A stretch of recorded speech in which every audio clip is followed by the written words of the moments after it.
Un poco la idea del journal de hoy, que no vamos a decir que era un poco para completar, pero bueno, lo estoy diciendo, es básicamente ver un poco de revisiones sistemáticas. La idea básicamente tiene que ver con ver una mirada desde adentro desde las revisiones sistemáticas. Y todo esto empieza porque en el año pasado, a mitad de año, Martín nos invita a un taller de revisiones sistemáticas de intervenciones en salud, al cual fuimos los que pudimos. ¿Cómo? Fuimos a comer sanguchitos principalmente, pero bueno, lo que hicimos durante el taller fue básicamente aprender desde adentro cómo se hace una revisión sistemática, que nada, es muy complejo, no es que fuimos y aprendimos, sino que tuvimos como un pantallazo general de cómo era el proceso.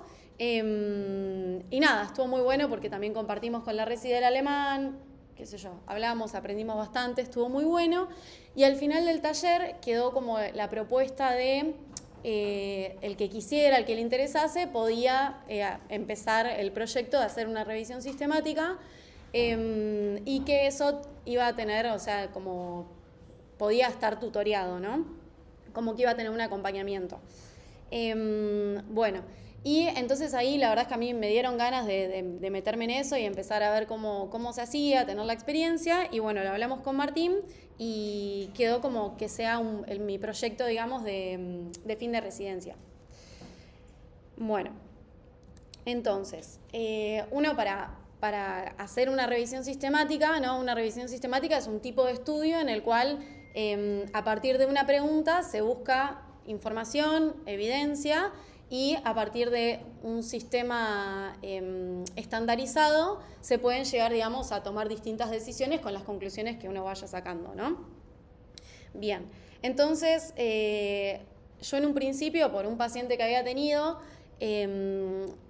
tenía ganas de hacer sobre gamaglobulinas en miopatías inflamatorias, que cuando tuvimos al paciente no habíamos encontrado mucha evidencia sobre eso, pero después, por razones que después les voy a contar, declinamos esa propuesta y empezamos a pensar hace una semana con Martín otra propuesta. Y Martín me sugirió el uso de micofenolato versus otros fármacos moduladores de enfermedad convencionales en condiciones inmunomediadas. Bueno, esta pregunta en sí es muy amplia, ¿sí? No, si ustedes lo ven es como difícil, por eso un poco la traje acá para que tratemos de pensar todos juntos y vayamos viendo también escuchar otras opiniones y qué les parecía con respecto a esto. El micofenolato, ¿sí? Estuvimos buscando y en el programa médico obligatorio la realidad es que no está en el listado de forma explícita, y de hecho yo creo que si a ustedes les pregunto el programa médico obligatorio es el programa que básicamente tiene el listado de todas las drogas con las indicaciones y la cobertura en Argentina, y que son los que te pueden autorizar o no para usar desde el gobierno, ¿no? ¿Está bien? ¿Esa lista la hace el Ministerio de Salud de la Nación o Estado de la Ciudad? Te pregunto, no tengo idea. No, es nación.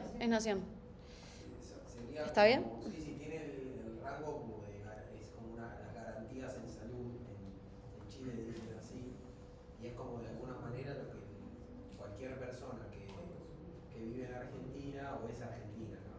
Los detalles legales no los conozco, tiene acceso, o sea, son remedios que no se pueden negar, o el que lo niega después hay un sistema robusto para generar un amparo, porque se tiene que dar porque alguien consideró que es esencial para la salud. Es como nuestra lista de medicamentos esenciales con garantía estatal.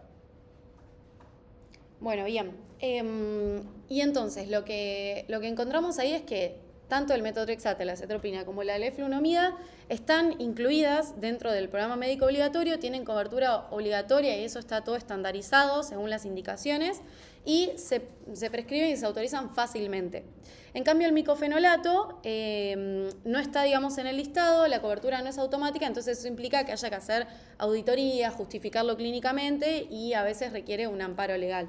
En general, cuando falla alguno de los tratamientos, ya sea por intolerancia o por algún efecto adverso de estos 3 primeros, es donde uno empieza a hacer todo el tramiterío para indicar el micofenolato, ¿sí? Y con respecto a, bueno, ¿por qué esta diferencia? O sea, no es que encontramos que a nivel de evidencia sean mucho mejores los otros y el micofenolato no, entonces por eso se incluyen estos y el otro no. Sino que más bien tiene que ver con una cuestión de costos, ¿sí? El micofenolato, busqué y cuesta, a ver, como para darles un ejemplo, 350.000 pesos, mientras que el metotrexate por ahí hay desde 20.000, el ASA hasta 100.000, como que es bastante la diferencia, según la dosis y la cantidad. Creo que la satioprina, que sería la droga, porque metotrexato, vos vio como no le compite al micofenolato en indicaciones reumáticas clásicas, ¿no? Por lo menos. Pero la satioprina sí. Como que cuando se usa el metotrexato no es que es o metotrexate o micofenolato, Claro. ¿no? En ese sentido. Claro, como en general, cuando los reumatólogos prescriben el micofenolato y no se los dan, por ahí se refugian en la satioprina, pero no en el metotrexato. El metotrexato tiene un sesgo más de enfermedad articular en general, y a veces vasculitis se puede usar también, pero como que la competencia sería más en la satioprina, me parece, por indicaciones. Bien, y algo que... Es así como dice Paula, o sea, vos que prescribís las 2 drogas tenés esa sensación de que todavía hay un problema ahí, una barrera. Recontra. El micofenolato es un problema. Es un re problema conseguirlo. Siempre es como mucho más difícil que la satioprina. Un poco todo el proyecto y lo que venimos hablando y que dice Paula viene a tratar de dar respuesta a preguntas que son relevantes para nosotros.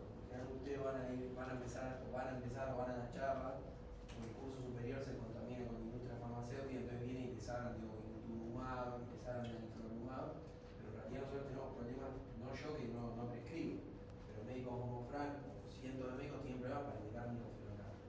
Y muchas veces son problemáticas que quedan desatendidas porque, bueno, el sesgo es hacia hablar, que los residentes aprendan de drogas caras y nuevas, y no tanto de problemáticas que tal vez son más terrenales, que igual siguen siendo problemones para la práctica habitual. Bueno, bien. Y un poco esto que dice Fran, quizás tradicionalmente estas son las 3 drogas más usadas y como que no se piensa el micofenolato, entonces tampoco es como que no tiene que ver más con una cuestión de tradición que de evidencia per se, digamos. Bien. Bueno, y también busqué en la OMS qué dice, digamos, sobre el micofenolato, y la verdad es que está como incluido dentro del programa de medicamentos esenciales, pero solo para trasplante.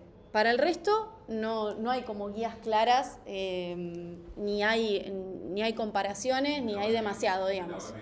Claro, en la OMS. El listado de medicamentos esenciales que Sí. se actualiza todos los años. Es interesante porque en general el listado de medicamentos esenciales son pares droga-enfermedad. O sea, te tiran la droga y la enfermedad, ¿no?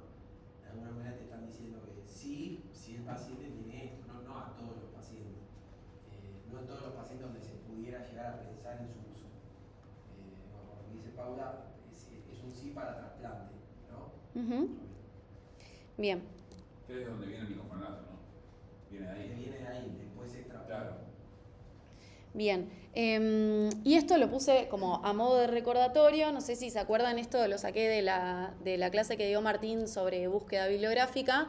¿Se acuerdan que había como un orden jerárquico donde uno iba a buscar la información que tenía que ver que nosotros, por ejemplo, vamos primero a buscar las guías y recién después, si no hay ninguna guía disponible, vamos a buscar las revisiones sistemáticas, los metaanálisis, y si no hay nada, digamos, o hay algo que no nos convence, bueno, recién ahí vamos a ir a buscar los estudios primarios, ¿no? Entonces, esto es importante entenderlo porque si nosotros tenemos una pregunta, bueno, lo primero que vamos a hacer es ir a buscar una guía, ¿sí? No de entrada decir, bueno, voy a hacer una revisión sistemática nueva, ¿sí? Y ahora seguimos con esto.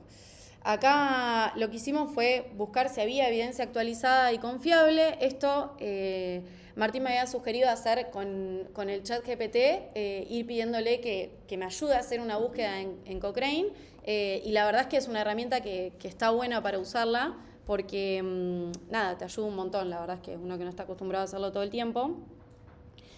Bien, y la verdad es que no encontré demasiado. Acá, por ejemplo, hay una revisión pero que combina, después esto que es más revisiones así literarias, no sistemáticas, y la verdad es que no había mucho.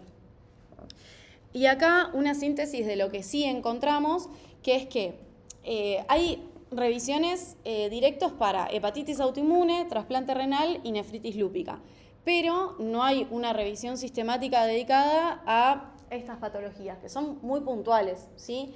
Y acá es donde falla un poco todo, porque si no nos vamos a poner a hacer una revisión sistemática puntual de pemfigoide ampollar, ¿no? Sino la idea es algo que sea como más transversal a todas las patologías inmunemediadas. No están las miopatías inflamatorias también, pero también se usan, ¿no, Fran? Sí, que re. Como medicación de Sí, sí, sí, sí, mantenimiento. sí. En hepatía, signatura, sí. Sí, digamos, en casi todo. Pasa que Volvió una para atrás, Pau, que Sí. acá el cuadro negro. hay datos, pero falta retomar. Miastenia, vasculitis-AMCA y, por ejemplo, en esclerodermia, hay ensayos clínicos en pulmón. Los estudios de ILD, Sí, esclerodermia con ILD, Remnant Study. fenolato versus... Sí, versus ciclofamida. Ese es Remnant Study 2. Después, bueno, en vasculitis-AMCA es verdad eso que dice que es menos eficaz, está comparado. En el lupus hay un montón. En nefritis lúpica hay un montón. Claro, estos son los que sí y estos los que... Hay trabajos que son viejos, no sé. Sí. Pero hay información. Sobre todo yo participé en la revisión sistemática de nefritis lúpica y lo que se publicó por ahora, pues tuve un laburazo gigante, fue la inducción, pero está la síntesis hecha de lupus activo, que serían los estudios que los países entran por el lupus activo, pero no tienen nefritis grado 4. Entonces se randomizan a drogas así, muchas veces orales, y ahí hay estudios, por ejemplo, en el dato con la serotonina, hay estudios que seguramente nosotros no vamos a poder captar, siempre pensando desde el microfenorato. Y después están los estudios en nefritis, pero entiendo que es más en la inducción de la nefritis. Lo que pasa es que la nefritis con microfenorato es que vos en ciclofamida tenés una diferencia muy clara entre lo que es la inducción y lo que viene después. En cambio, microfenorato, como es la misma dosis, o sea, tenés un periodo que vos lo considerás inducción, que son los primeros 6 meses, y después vas manteniendo con la misma dosis de la misma droga. Entonces, como que lo que te cambia es que hay un momento donde decís, che, como anduvo, y lo mirás de nuevo al paciente, pero en realidad la dosis y todo es medio lo mismo. Nosotros pensamos tal vez que, bueno, Paula va a hablar cómo pensar los desenlaces para analizar, pero si bien cada patología tiene su definición, está por un lado la remisión como desenlace, o sea, es lograr la remisión, que en cada enfermedad se define diferente y para una misma enfermedad hay varias definiciones también, sobre todo para cierta enfermedad. Y después está el FLAIR, que sería, más allá de discutir cuál era el paciente cuando ingresó, qué se midió, porque a veces son combinaciones. Por ejemplo, los estudios de lupus, que están comparadas las drogas, sobre todo los inmunosupresores tipo orales, y el mismo estudio analiza remisión y FLAIR, que es como que es una cohorte combinada. Capaz que hay gente que no entró con un brote clásico, o entró con un brote y hizo la remisión y después tuvo un brote. Entonces miden el mismo estudio con la misma cohorte original, mide brote y mide remisión. Entonces tal vez una manera de enfocarlo para que no sea caótico es pensar en la población de interés. Bueno, si es una recondición inmunodebilitada adentro, probablemente saquemos trasplante, creo yo, y después como desenlace de interés va a haber un desenlace que es remisión globalmente y otro que es brote globalmente, sea lo que significa cada enfermedad, recaída, brote. Sí. Bien, y otra cosa, bueno, entonces, hasta ahora la evidencia que tenemos es que en general está fragmentada por enfermedad, con revisiones sistemáticas previas enfocadas en indicaciones específicas, y los resultados suelen ser inconsistentes en cuanto a la eficacia comparativa, pero, bueno, el tiempo de remisión, pero el perfil de seguridad en algunos se vio como que podía ser un poquito mejor y con mayor tolerancia. Y nada, agregar a esto que además de que se separa por enfermedades, por ejemplo, no sé, en lupus, además de nefritis lúpica, en reumatología decían un montón, bueno, compromiso cutáneo, micofenolato. ¿Y por qué otro compromiso no, digamos? O sea, como ir ordenando un poco eso cuando tengamos toda la información, ¿no? Porque una cosa que venimos hablando con Pablo y con Fran también es que una manera es centrarle por la enfermedad, lupus, por ejemplo, lupus remisión, lupus flare, pero otra manera es centrarle por órgano, condiciones, enfermedad inmunomediada o compromiso cutáneo, brote y remisión, porque encima muchas veces la definición del brote y la remisión es órgano específica. También de otra manera era entrarle por órgano y tal vez poder agrupar enfermedades con el mismo órgano. Hay un inconveniente que hay enfermedades que tienen comportamiento de brote y remisión, entonces vos podés decir, bueno, yo defino brote como se define brote en cada enfermedad y remisión como se define en cada enfermedad, pero hay otras, por ejemplo en pulmón, en las que no se comportan como un brote, sino que lo que miden es el enlentecimiento de la caída, entonces tuvo respuesta, no tuvo respuesta, los trabajos te muestran que cayó menos en un grupo que en el otro, pero en realidad no te dicen tanto respondieron un grupo, tanto respondieron. Crónica y progresiva. Claro, ¿entendés? Entonces ahí ya la división de la respuesta es diferente. Interesante, como la múltiple crónica y progresiva o remitente y recurrente. Claro, y el ILD es clásicamente una enfermedad crónica y progresiva. Hay algunas que evolucionan más por brotes, que se inflama más el pulmón, pero en definitiva los trabajos lo que comparan es la FBC en el tiempo. Entonces, ¿cómo definís? Definir brote no es difícil, es imposible, y definir respuesta tendrás que ponerte de acuerdo y decir, bueno, cuando yo emito que caiga tantos mililitros o cuando sale el porcentaje. Se parecería más a una respuesta o remisión, pero es difícil, tienes que definirlo y es una decisión personal y arbitraria como lo definís, porque no lo definen así los trabajos tampoco. Bueno, una cosa, la idea de esto, de traerlo, es un poco para,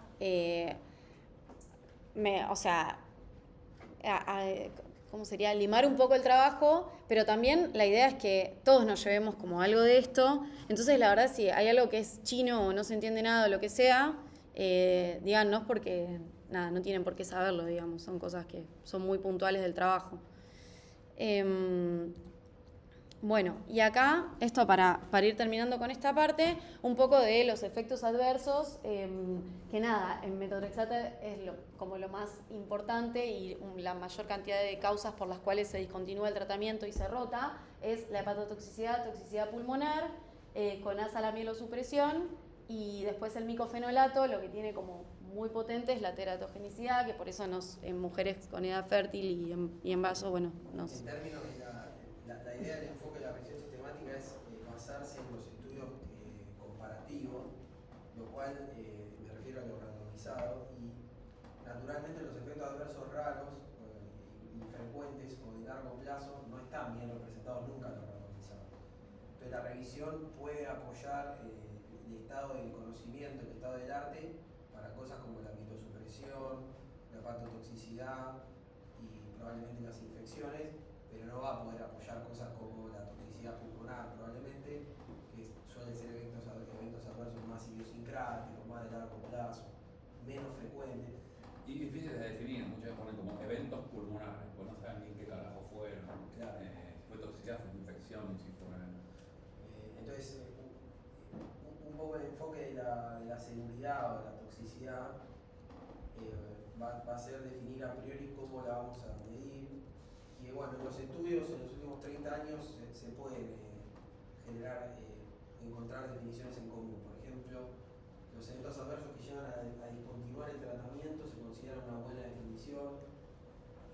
Los eventos adversos en esa escala de 1 a 5, cuando tenés los eventos graves que son de 3 a 5,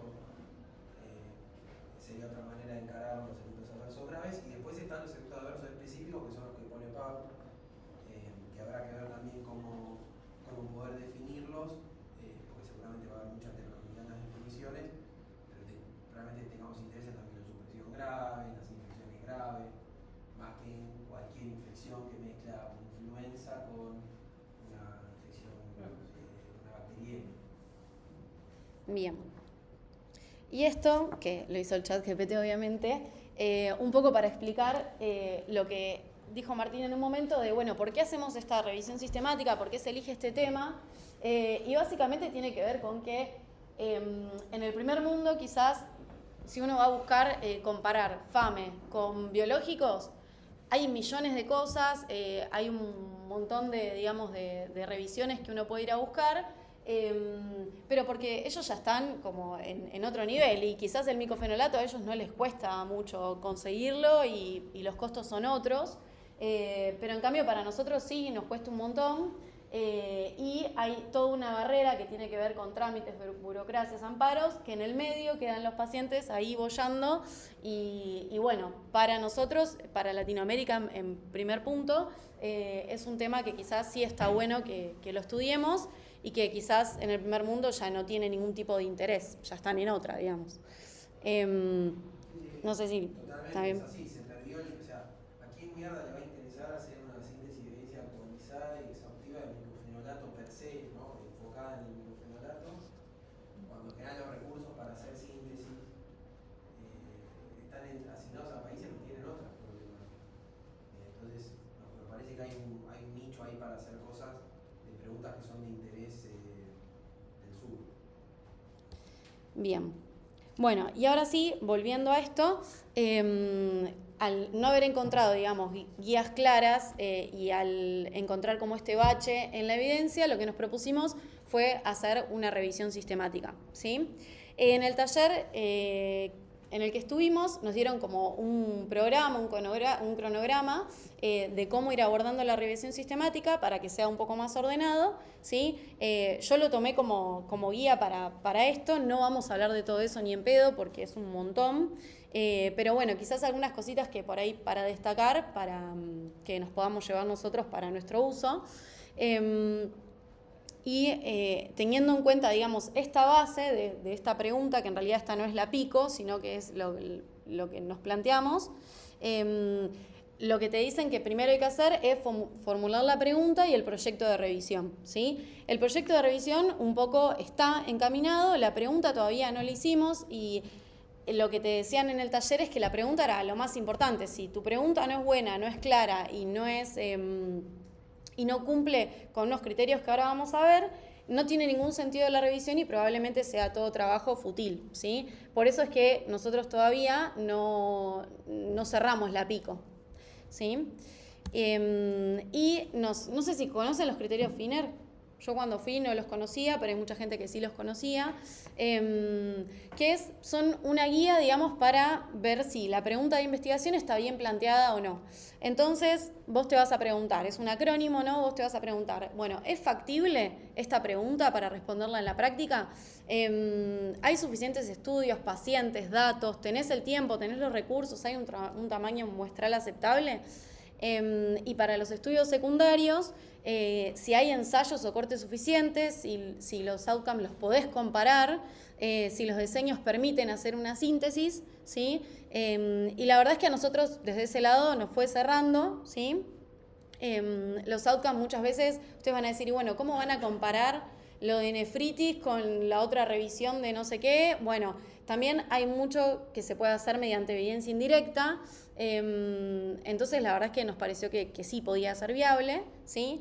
Después, bueno, si es interesante, si es relevante para, digamos, para el mundo médico, y bueno, y es un poco lo que mostraba en el gráfico, ¿sí? De por qué se elige esa pregunta. Después, si aporta algo nuevo, ¿sí? O no solo si aporta algo nuevo, sino que con lo que hay uno le puede dar otro enfoque, le puede, digamos, recopilar otros outcomes y hacer otras comparaciones, ¿sí? ¿Vas a decirlo de por qué la de gamapatía Ese viene acá. No. Pará. Sí, va ahí. Está bien, sí, va en novedosa. Bueno, lo de gamapatías, que era lo que había elegido en un principio, lo que sucedió fue que encaminamos todo, listo, sí, vamos a hacer eso, pero Cochrane sacó una guía en el 2025, todavía no la sacó, sino que la... No, sí, es una revisión sistemática. Bueno, 2025, pero cuando empezamos a hablar nosotros no era 2025, era 2024.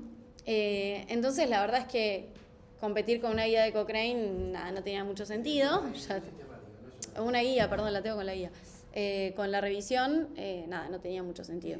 No solo porque es de Cochrane, sino que está actualizada. O sea, no le faltan datos importantes que nosotros le pudiéramos sumar. O sea, y Entonces la posibilidad de que eso se publique, por más que uno considere que lo pudiera presentar mejor los resultados de la revisión de Cochrane, no justificaría un proyecto de cero y sobre todo estaría muy solapado y se sombrecería su publicación y todo. Dicen, ¿por qué haces una revisión si ya hay una de Cochrane que está nueva, no tenés datos nuevos? Porque no hay datos. Y encontramos que no había datos, hay estudios que están avanzados, nuevos en miopatía, con gamma, pero no están publicados, entonces lo más probable es que cuando Paula termine no iban a estar publicados, entonces se desistió por eso de esa pregunta. Porque era novedoso. Sí. Bueno, después, con respecto a la ética, bueno, acá nada, no hay mucho que hablar, justo para estudios secundarios son otras las cosas que se van a ir como analizando, esto de la transparencia metodológica que nosotros hacemos tanto hincapié cuando nos ponemos en críticos de las revisiones que analizamos acá. Sí, en general cuando uno habla de la ética en la investigación se queda bastante soslayado el tema de la justicia, que en términos sanitarios entraría toda la cuestión de la equidad y la asignación de recursos, entra en la justicia, porque está la justicia distributiva y todo eso.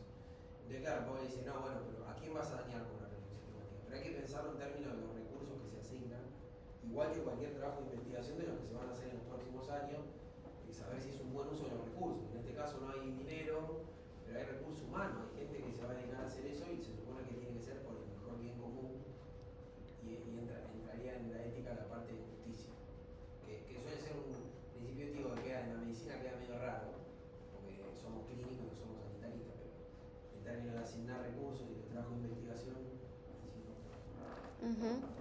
Bueno, y después esto sí es relevante y evaluar el impacto que tiene en la práctica clínica, en las políticas de salud, ¿sí? Bueno, y acá es donde quizás se unen la PICO con la FINER y que quizás estaría bueno que, no sé si ahora o al final, que lo discutamos, ¿no? Sí. Dale. Bueno, esto, nada, para mostrarles un poco de cómo es por dentro, a nosotros nos hicieron, cuando estuvimos en el taller, nos hicieron bajar como distintas aplicaciones, hacernos usuarios de distintas aplicaciones. Esta es una de ellas que se llama Próspero y es básicamente una base de datos, ¿sí? Esta base de datos es libre, es gratuita, cualquiera que tenga ganas de hacer un proyecto, ya a partir de su pico puede ir a empezar a completar los datos. Y lo que tiene de bueno es que, por ejemplo, si hay dos personas acá que tienen una misma idea, ya se va publicando y nada, quizás si dos personas ya están haciendo lo mismo, bueno, evitás también un montón de trabajo al pedo de qué es lo que, del trabajo que vas a hacer, digamos. Y no sé si acá, ¿cómo era, Luqui, esto? Acá. Es una base de datos de protocolos de investigación, en este caso de revisiones sistemáticas. Como está la base de datos de estudios clínicos de Estados Unidos, Clinical Trials, esta es de revisiones sistemáticas. Y bueno, no importa para qué.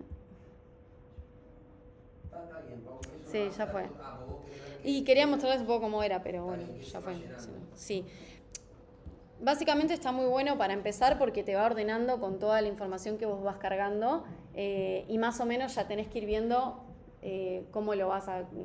qué pasos vienen después y todo, digamos. O sea, de alguna manera tiene una plantilla, lo que quiere decir es que tiene Eso. una plantilla para ver cómo se estandariza el reporte del protocolo. Que después, como cualquier trabajo de investigación, te sirve después para escribir el estudio, porque el protocolo probablemente se lleve una parte importante de la organización y la escritura al futuro.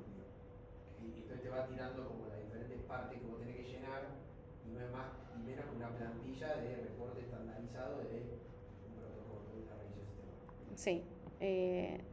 Sí, te va guiando. Bueno, después, lo que viene después de formularse la pregunta y cargar todos estos datos en el Próspero, lo que viene es la estrategia de búsqueda y la selección de artículos, ¿no? Para la estrategia de búsqueda, bueno, se buscan las bases de datos, ¿no? Las principales bases de datos son, bueno, PubMed de Estados Unidos, Embase, que es la europea, Lilacs es la latinoamericana y Epistemónicos es chilena, si no me equivoco, ¿no? Bien. En general, la mayor cantidad de artículos están en todas, o sea, hay un grueso de artículos que van a aparecer, ¿sí? Pero bueno, por ejemplo, en Base yo había visto que tenía artículos más del nicho europeo, francés, qué sé yo, y aparecían ahí. Entonces uno, digamos, protocolarmente busca en la mayor cantidad que pueda, ¿sí? Y después lo difícil también es cómo buscarlo, porque no es algo sencillo, no es como poner en Google y escribirlo y ya está, sino que hay como una búsqueda avanzada en la que se usan estas 4 estrategias principales, que son los operadores booleanos. ¿Alguien sabe qué es? ¿Tienen idea? Yo para saber cuánto digo, cuánto no, si ya todos saben, no. Bueno, campos de búsqueda, truncamiento, campos línea. Entonces, un poco como para tirar un pantallazo, no los quiero aburrir con esto, pero quizás nos puede servir para nuestras búsquedas personales. Por ejemplo, cuando uno en la búsqueda pone, no sé, síndrome nefrótico, ¿no? Y usa el operador AND y micofenolato, se combinan las dos cosas. Porque si no, el sistema operativo, cuando vas buscando, no te las discierne o no las conecta. ¿Ustedes no usan esto cuando buscan en PubMed? Yo lo uso en la vez. No ponen en AND. Sí, pero no sabía que se llamaba operadores. ¿Por qué conectas dos para Por ejemplo, sí, parece una boludez, pero después cuando te pones a hacerlo, no es tan sencillo. Y después, por ejemplo, si vos pones OR, amplía. Entonces te dice, vos pones, no sé, querés buscar micofenolato y la forma abreviada, que en algunos artículos aparece abreviado, no te aparece la palabra entera. Entonces, si vos pones esto, lo que haces es buscar las dos en simultáneo. Después, el NOT se usa para excluir, por ejemplo, glomerulonefritis, pero no lúpica, ¿no? La verdad, puede tener mucho riesgo de eliminar estudios que por ahí sí son importantes, por eso ahí como que... En el estudio de ANCA, de Acuditis ANCA, hice introducción. Por muchos años el micofenolato se ha usado en pacientes con... En este estudio vamos a discutir el uso del micofenolato con Acuditis ANCA. Cagaste fuego, porque eso te lo saca. Si dice lupus, te dijo que vos me dijiste si tenía lupus, lo saqué. Y se resulta que el randomizado era del número de ANCA. Entonces, en general se evita en búsqueda sistemática. ¿No se puede restringir el NOT solamente a títulos? No, que yo sepa no. Bueno, no se podía, no sé, ahora en la actualidad no sé, pero... Y después, bueno, y por último los paréntesis, que básicamente van a agrupar los distintos términos y le van a dar como un orden a la búsqueda, ¿sí? Después están los campos de búsqueda, que es lo que decías vos, Luqui, que se ponen entre corchetes. Sí se puede, perdón, Lucas, sí se puede. Vos podés hacer búsquedas en título. Lo que pasa es que si haces búsquedas en título, tendrías que hacer una búsqueda en títulos, una búsqueda en abstract, y después combinar todo y después de duplicar. Si pones entre paréntesis el NOT al título, NOT lupus al título. Sí.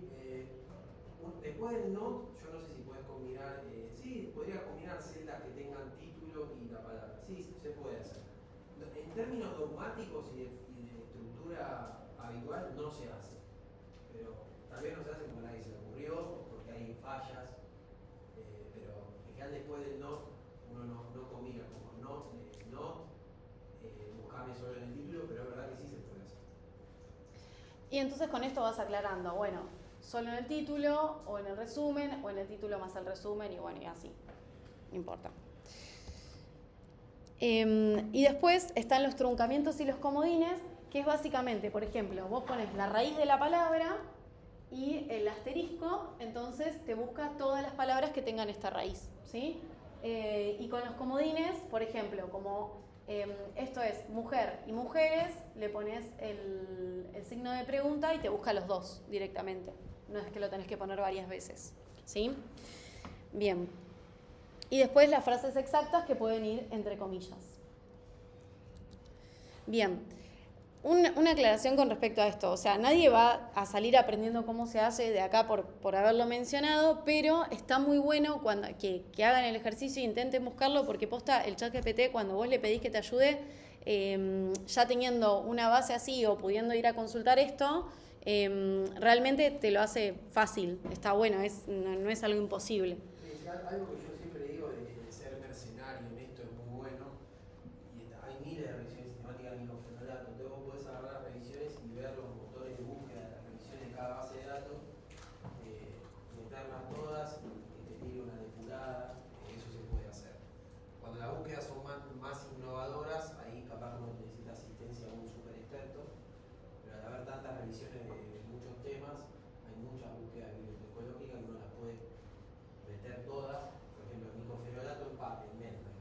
Bueno, a ver cómo mierda buscaron esta revisión. Entonces copiás, pegás todo y GPT te va a tirar una versión depurada, igual la tenés que probar, a veces tiene fallas, le tirás la falla, te la vuelve a devolver, digamos.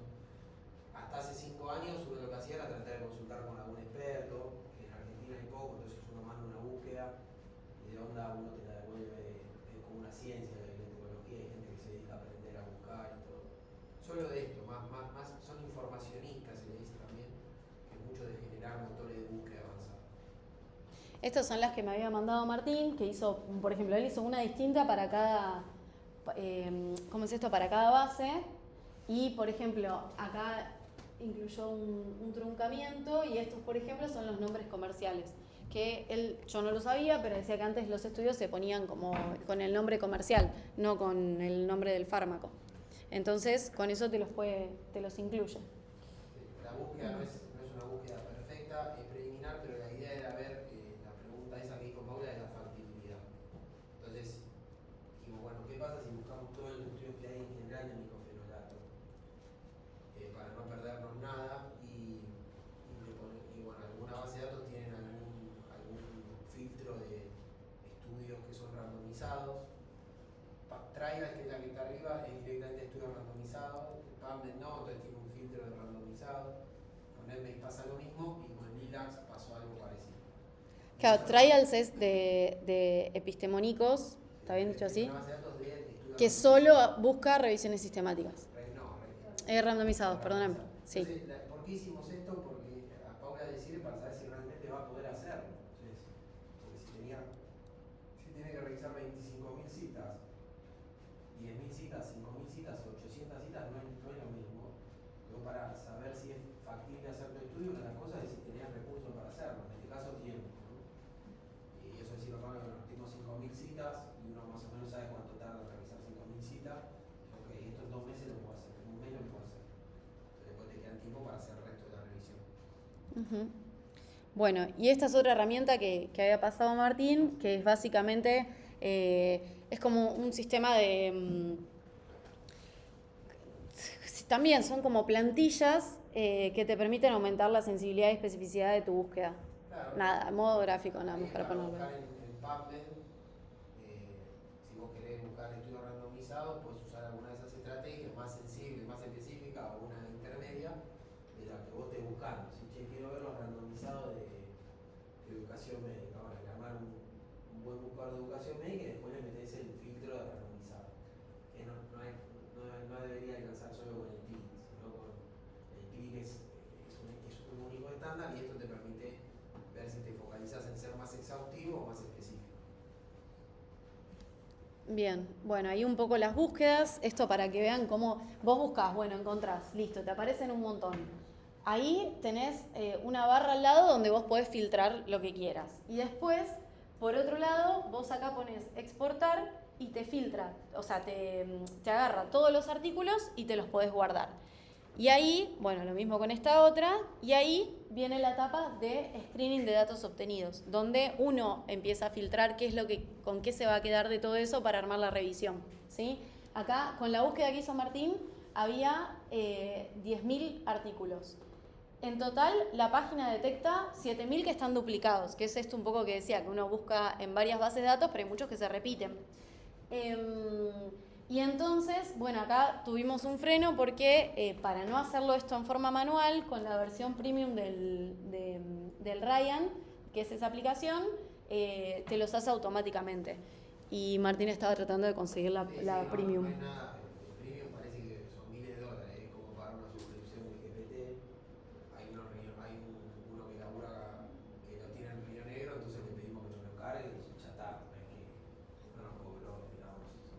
Claro. blanco y negro y no lo prestó. Pero si uno quisiera hacer una revisión sistemática y sin invertir 20.000 pesos, te paga la suscripción un mes, haces la revisión y listo, haces el screening y listo. ¿Esa cómo funciona? O sea, ¿es para esto?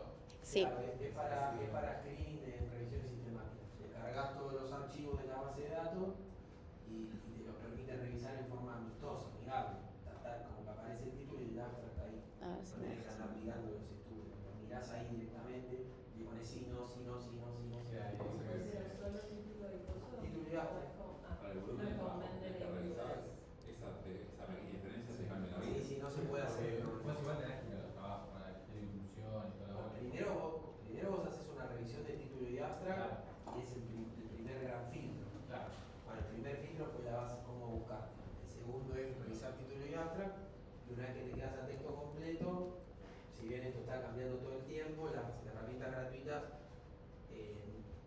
hoy no te permiten manejar, no sé, para poder revisar 500, 600 estudios, pero probablemente el año que viene ya haya un software gratuito que todo lo que es factible de encontrar, que no sea pirata, te lo suba automáticamente con PDF y el resto se lo suba vos pirateado o porque lo compraste en la Academia de Medicina o te lo pasó un amigo o lo que sea. Y ahí te terminás de cargar lo que te falte. Pero bueno, hay mucha base de datos también te traen el PDF porque son muy buenas buscando los PDF, incluso sin piratear. Bueno, y entonces, una vez que esto está todo cargado, acá ven que están las distintas pestañas, vas a la pestaña de screening y acá te aparecen todos, ¿no? Entonces, vos vas leyendo el título y el abstract y ya con esto que tenés, vas haciendo como una preselección, ¿sí? Esta preselección la hacen dos personas. ¿Se acuerdan que cuando estábamos analizando siempre decía que lo tienen que ver dos personas y tiene que haber un tercero que medie y que qué sé yo? Bueno, es un poco esto lo que hacen. Básicamente van revisando el título en abstract y ven si lo dejan o lo sacan. Y acá tenés una opción donde vos ponés por qué no lo elegiste. Por ejemplo, que habla de habla de enfermedad intersticial en esclerosis. Bueno, no me acuerdo si estaba o no, pero por ejemplo, ahí habla de claro, ahí habla de trasplante renal. Entonces ese, por ejemplo, como no es el outcome que a mí me interesa analizar, puedo sacarlo y le pongo que el outcome no es el que me interesa, por ejemplo. Hay un montón de funciones que te lo hacen rápido. Primero que está la aplicación del teléfono, que también es gratuita, entonces vos que viajas vas mirando y sacás cuando podés tener un ratito, cuando vas al baño. Yo voy al baño muy rápido, pero otro que capaz que tiene ahorita. Y en los filtros, ahí en la parte de filtros, que podés poner palabras clave que te las marcan rojo, en verde. Por ejemplo, le pones observacional, le pones regresión, le pones cohorte, se lo pones en rojo. Y randomizado, comparativo, placebo, se lo pones en verde. Entonces, se empieza a hacer como una lectura entre líneas que cuando avanzás un poquito es súper natural, no tenés que ser experto. Y bueno, además la versión paga te va tirando un centro donde te puedes poner una pregunta pico y te va tirando un centro y me parece que sí, me parece que no, como preliminar. Y después de eso de la etiqueta de exclusión, ya están preformadas, te puedes poner diseño no adecuado, población no adecuada y si querés lo vas haciendo. Muchas veces en las revisiones no se llega a seguir en detalle, o sea, el título y abstract lo que se incluye es no, porque no, pero está bueno hacerlo si uno puede, está bueno ponerlo. Por ahí si ese proceso es duplicado, está bueno poner por qué. Si lo haces vos solo, no tiene ningún sentido. Bien, entonces la idea es que, por ejemplo, yo voy a escrinear esto y la otra persona que lo escrinea conmigo no va a saber qué es lo que yo puse hasta no terminar y una vez que se termina se comparan y si queda alguna, digamos, ¿qué? Ahí dice blind mode, ahí arriba dice blind eso mode sí. que está activado. Entonces, si Paula es la dueña del proyecto, deja el ciego, está trabajando con Agos, ahora no puede ver lo que hace Paula porque no puede ver lo que hace Agos, y cuando terminan las dos, se saca eso y le van a saltar las discrepancias. Así, acá tenés 300 citas que ella dijo sí, otra dijo que no. Y ahí ya lo que uno hace en el tercer mundo se junta entre los dos y dice, che, que no, que sí. Ya lo miramos las dos, estamos seguras que lo miramos las dos, ahora no, porque vos dijiste no, la verdad, porque estaba cansada y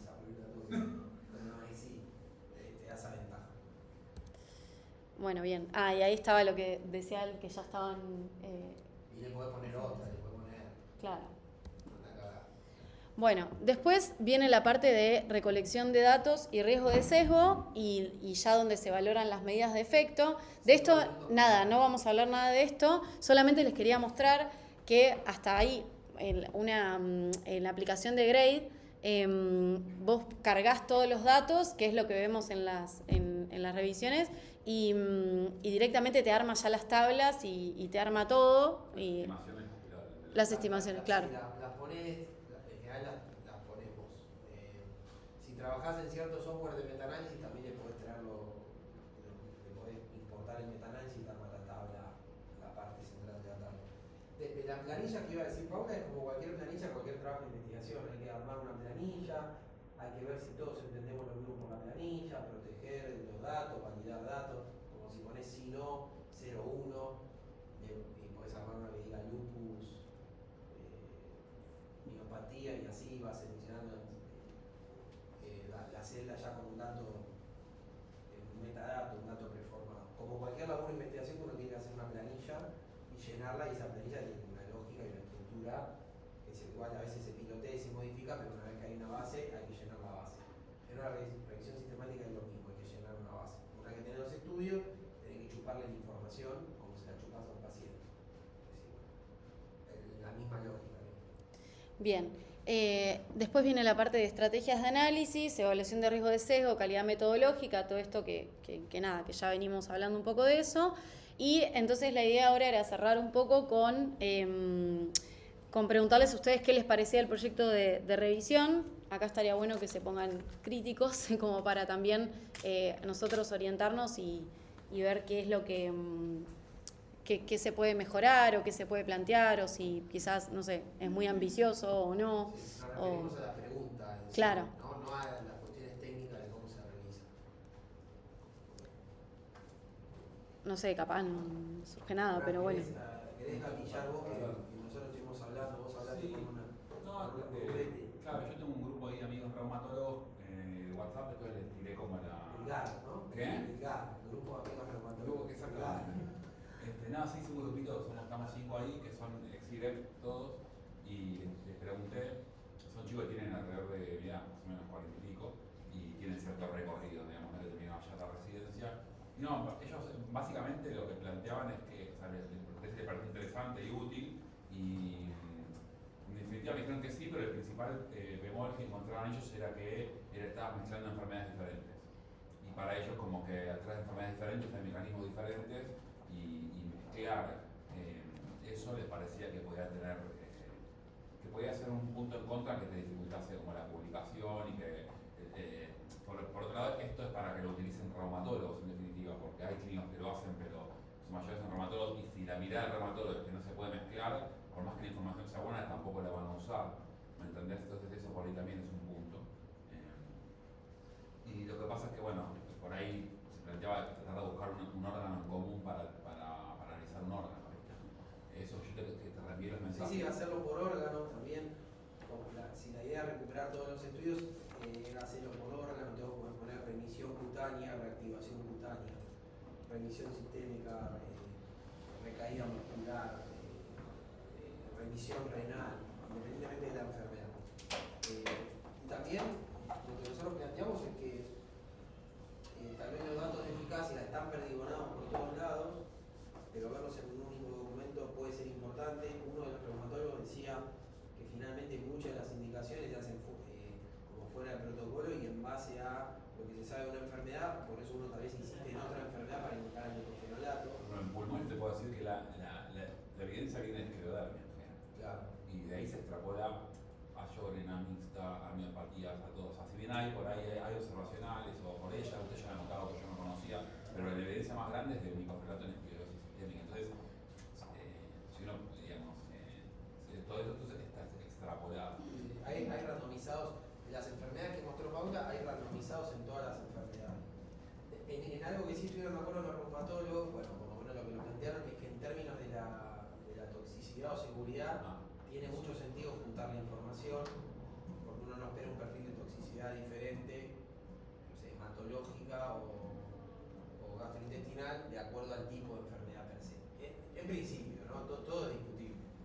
Entonces, si Paula después quisiera publicarlo, lo podría publicar, podría hacer un montón de análisis, pero podría publicarlo como en términos de toxicidad o seguridad comparativa de micofenolato versus otro fame de acceso ampliado o de amplio acceso.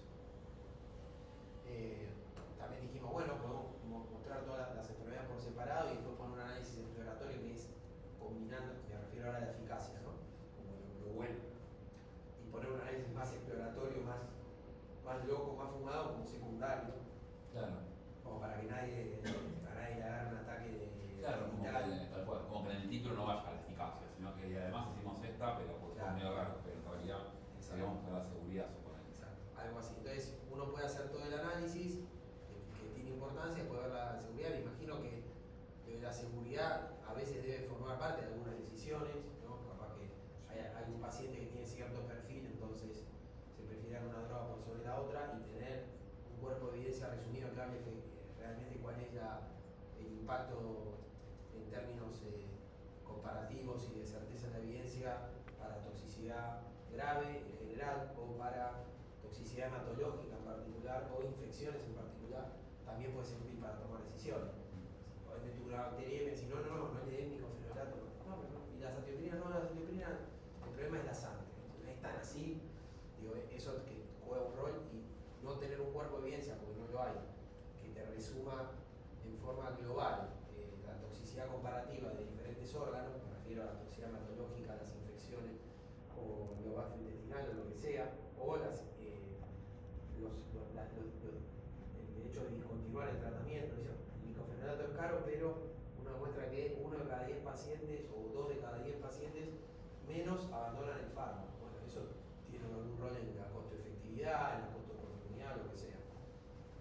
Entonces, y un poco le decía a Paula, bueno, si no tenemos ninguna mejor pregunta, podemos avanzar con esto. Hoy también hablamos con la gerencia por otro motivo, hablamos con la gerencia de medicamentos, insumos y prótesis, que son las que catalogan remedios y todos, y les pedimos que si tenían temas así de nicho sudaca, que nos los manden, que para el futuro también podemos tener como una lista de temas que a veces uno quiere hacer un laburo y no sabe de qué tema hacerlo. Y después por último, que me imagino que Paula está abierta que si alguno se quiere sumar, hasta 2 podrían hacer el trabajo como un trabajo de fin de la residencia, como una revisión sistemática se hace a 2, parece algo justo que 2 personas puedan estar involucradas, Paula y alguien más. Pero si no hay nadie, igual le vamos a conseguir pareja a Paula, porque bueno, hay gente interesada, está la gente de Río Negro Tinder de- interesada. Un Tinder de revisión. Sí, es un Tinder de enfermo. Y en Río Negro y en el alemán también. Pero si alguno está interesado, sobre todo el mismo año o de un año a menos, también se puede sumar y hacer carne de la revisión, y tal vez si es un laburo grande y son 2, tal vez se puede considerar como un trabajo final de investigación. Si hay alguien del OSPI, de la RESI que lo quiere hacer, que avise y lo hablamos. O sea, sería buenísimo tener 2 haciendo esto, porque esto se hace a 2. Solo no se hace, salvo cuando no tenés otra opción. Entonces, si no lo hace nadie con Pau de usted, lo va a terminar haciendo otra persona, que siempre hay interesados. Pero bueno, capaz si es de la residencia y le sirven por el laburo. Bueno, y de la pregunta, algo para decir, también los grandes que hablan de enfermedad por algo en particular. ¿Cómo? Por enfermedad, no lo quisieron abordar por algo en particular. No, sí vos podés publicar múltiples revisiones sistemáticas, una por enfermedad. Pero hay revisiones sistemáticas de micofenolato que Claro. tal vez no están actualizadas, pero en glomerulonefritisanta, otra en inducción olímpica, Para otra hacer en... algo más. En pulmón hay, Martín, sistemática en pulmón, en intersticio. Creo que hay, bueno, hay, pero de estudios randomizados y no randomizados. Eso. Muchas veces las guías nuevas publican la revisión sistemática aparte, pero está. Pero bueno, de nuevo, si uno ya sabe que no hay más estudios, un poco el chiste de la revisión también es ese. No te vas a poner a hacer una revisión de cero, che, vamos a hacerlo de micofenolato en pulmón, en ILD. Y vos ya sabés que no hay estudio de ILD, que hay uno solo, entonces no te vas a hacer meter porque ya sabés que no hay. Y por eso el piloto de cualquier investigación es importante, y por eso el otro día le decíamos a las chicas de PC que tenés que ver cómo te vas a mover en el terreno, y si realmente vas a poder hacer lo que vas a poder hacer y si sirve. Esto es exactamente lo mismo. Si hay un punto de estudio en pemfigoide, no estás haciendo una revisión sistemática en pemfigoide. Ahora, algo que compare la toxicidad o compare la remisión, que si no, el micofenolato es mejor para remitir a la enfermedad inmunomediada. O no, es muy diferente en vasculitis que en lupus. Y tal vez cuando mirás los resultados, lo que hay es fragilidad y cuando lo combinás no hay heterogeneidad. O sea, hay cosas que son interesantes para sacar. Los desenlaces, vos ya te planteaste cuáles serían o... Nos planteamos como varios. El tema es esto, de definir, bueno, cómo se quiere presentar. No sé, a mí cuando los estaba escuchando, como que me pareció interesante que como outcome primario tenga que ver con toxicidad y seguridad. Y quizás después, porque la eficacia, la verdad, decir, bueno, tiene... la eficacia dada por enfermedades es difícil, ¿no? Porque es muy amplio, sería muy amplia la pregunta. Se puede hacer, entiendo, pero hay que ver si es el principal objetivo de la revisión, digamos. Vos por ahí tendrás que definir revisión, suponete, y asumir en realidad cómo definió revisión cada estudio. Claro. Entonces es revisión sí no en función de lo que definió cada investigador, así sería. Totalmente, sí. Entonces por ahí, Y para cada enfermedad. para un tipo de la revisión será que baje la creatinina y para otro será que me normalice la CPK y para otro será que el FBC esté estable, que yo no sé. Y se va a asumir remisión, respuesta. Que no significa que vos después en tu análisis primario lo pongas como remisión cutánea en enfermedad inmunológica. A mí igual es algo que me encantaría ver, pero vos lo podés hacer y podés presentarlo como un análisis exploratorio, como cualquier análisis que uno hace. Y el primario lo podés poner por enfermedad y por órgano, todo separado. No podés hacer lo que querés. Finalmente la búsqueda que es factible para el laburo de Paula, va a captar todos los randomizados que existen en el micofenolato. Entonces puedes hacer, una vez que vos lo recuperás, lo puedes agrupar y analizar como vos quieras. Tal vez hay análisis que lo llegás a hacer para publicar y otros que te quedan en el tintero para que el que está en tercero lo agarre y lo republique de nuevo. Tal vez Paula ve toxicidad global, pero no puede ver efectos adversos grado 3 a 5 porque es un kilo contractarlo, pero ya queda y otro lo puede hacer en el futuro. No, por ahí seguridad podés reportar seguridad común y la eficacia reportarla, elegir 3 órganos que la gente se puede morir y reportarlos por separado. No sé, supongo. Sí, perfectamente. Sí, sí. Para que no salten con esa de que mezclaste cualquier cosa, supongo.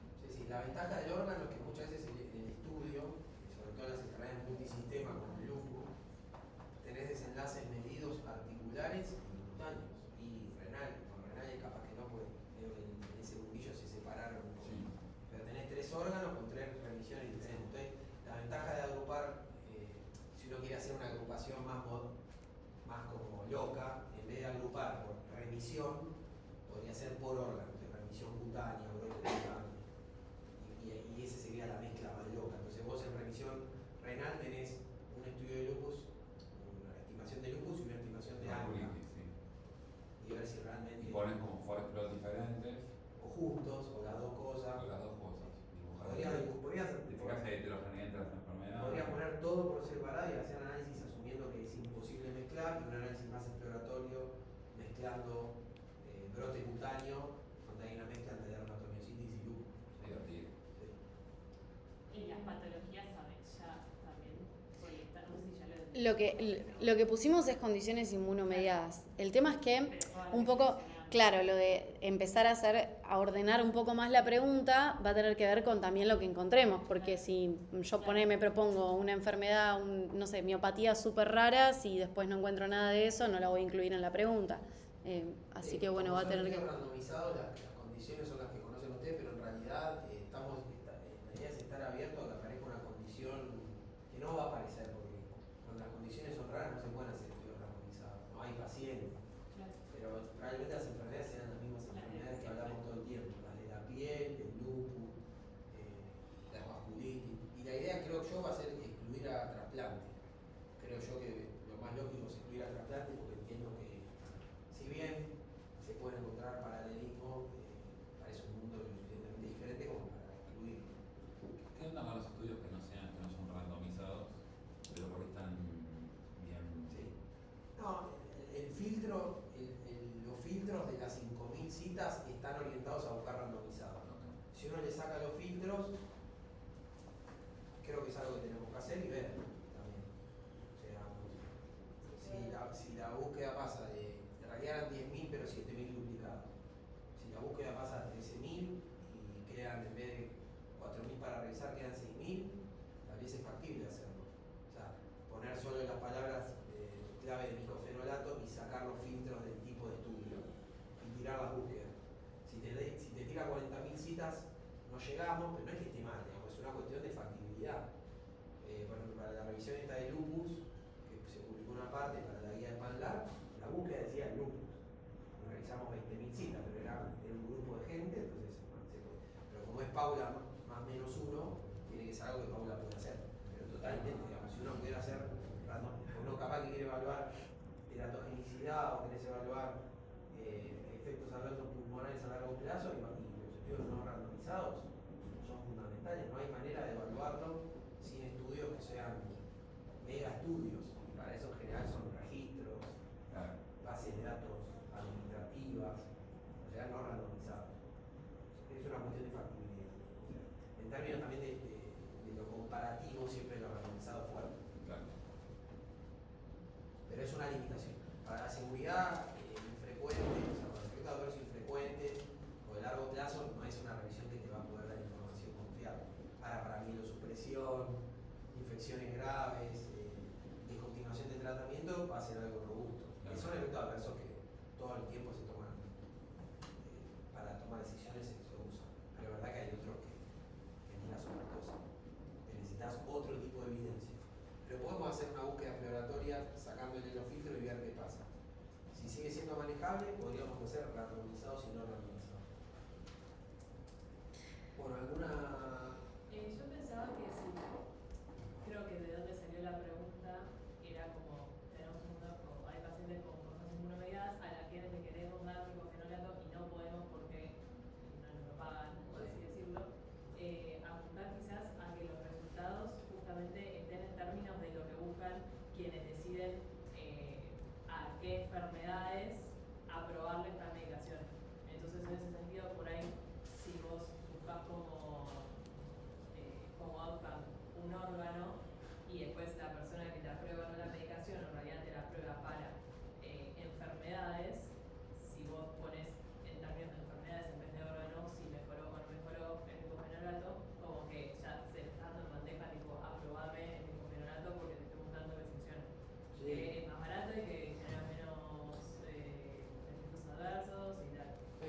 Sí, totalmente. El tema, sí, se puede hacer perfectamente porque cuando se tracten estudio por estudio, una de las pestañas va a ser lupus, Claro. y la enfermedad, lupus, vasculitis, Alzheimer, y esa lista se puede ir haciendo dinámica, como se van agregando enfermedades, siempre estandarizado, pero se agrega. Sí, siempre el tema es que en general los auditores y los especialistas saben para una enfermedad cuál es la evidencia. Y más para las enfermedades raras. Entonces Fran sabe que en su enfermedad, en ILD, algún estudio ya lo sabe. Ya sabe los resultados, lo que va a hacer y lo que no sabe. Igual lo puedes presentar igual. O sea, vos podés presentar igual.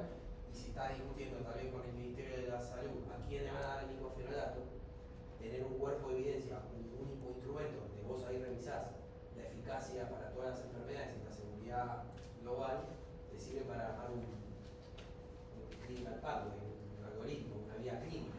Si bueno, micofenolato, precondición inmunomediada, bueno, con o sin compromiso renal, o bueno, lo apruebo para luz. O sea, micofenolato, como hicieron con la palitrosina en el Ministerio de la Ciudad, que se lo aprueban a ciertos pacientes, pero micofenolato para ciertos pacientes. Además, después la gerencia que aprueba los remedios para catalogación, que es incorporarlo para que el hospital lo pueda comprar, por ejemplo, te piden resúmenes de evidencia. En general, nosotros no lo usamos porque no sabemos pedir que cataloguen remedios nuevos. Pero cuando vos querés catalogar un remedio, por ejemplo, cuando esto pelea para catalogar el Persudet, que hace 20 años para el tratamiento se lo quieren catalogar, o la ramulicasa, que tampoco está catalogada, en general la planilla te pide un resumen de evidencia. Entonces, si yo lo quisiera hacer, en vez de quisiera ser proactivo y no tuviera que armar un programa con el micofenolato, o quisiera que el grupo no pueden probar un micofenolato, uno podría presentar la síntesis como un insumo para el pagador. Y sí, por enfermedad, porque tendría todo ahí también. Tendría que empezar a buscar, o sea, que ahí hay un valor. Bueno, nada, y era básicamente eso, y bueno, como dijo Martín, eso, extender la invitación. La verdad es que yo no es que soy fan del micofenolato y me pagan por el micofenolato, pero la verdad es que me parece que el proyecto está bueno, también para aprender cómo se hace, para aprender ese manejo y también para entender cómo funciona la parte más de gestión, digamos, de la medicación y de las enfermedades que terminan siendo al final de las cosas más importantes. Ustedes haciendo como hicieron ustedes conmigo, pues deben haber palpado esa situación de que la cobertura con respecto al micofenolato en particular, pero también con otras drogas, es un problema grande como de todos los días que hace consultorio, es un Sí. gran problema. Y micofenolato puntualmente es que hay gente que como con enfermedades autoinmunes que como que no se lo pagan y como que, o sea, pero o sea, es un problema real. Nosotros para esto revisamos si hay una síntesis de evidencia que resume toda la lista de medicamentos esenciales de los países, de algunos países, no sé qué habrán encontrado. Y bueno, y de ahí sacamos esto de los comparadores, la azatioprina y las otras drogas que hay que ver si vale la pena meterlas o no. Están en la mayoría de los programas médicos la garantía de salud y el micofenolato suele no estar. Así que parece que igual, Paula hizo un montón de trabajo que igual le sirve. No empezamos literalmente, Sí. por lo tanto. Cambió hace 10 días la Uno pregunta. hoy este fin de semana se ilumina y se le ocurre algo que quiere hacer y hablarlo con Paula y quieren agarrar otro tema, no es tan complicado empezar porque no empezamos. Empezar es cuando vos ya tenés todo cargado los artículos, tenés que empezar a mirar uno por uno. Ese día se terminó, porque hacer eso 2 veces es imposible, no hay tiempo. Así que si quieren hablar con Paula, yo le dije a Paula lo mismo, si se les ocurre otro tema antes del lunes o el lunes, y quieren hacerlo en dupla o alguno lo quiere hacer para laburo, otra revisión, para eso no hay problema porque Paula no va a estar, pero para que empiece Paula, hasta el lunes si quieren dar una vuelta de tuerca o cambiar drásticamente, no hay problema, porque no empezamos. Y creo que Paula está abierta a otras ideas también. Es un muy buen argumento eso, poner en qué países, no sé si en todos, pero sí mencionar que en la mayoría, que la OMS la OMS pusiste vos que no, Sí. no lo incluía, que bueno, la El nuestra. programa médico obligatorio nuestro.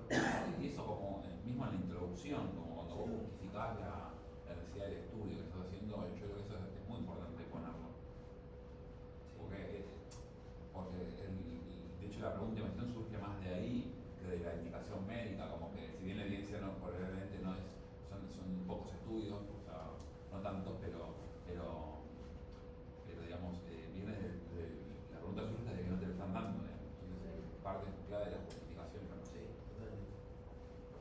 Así que bueno, eso.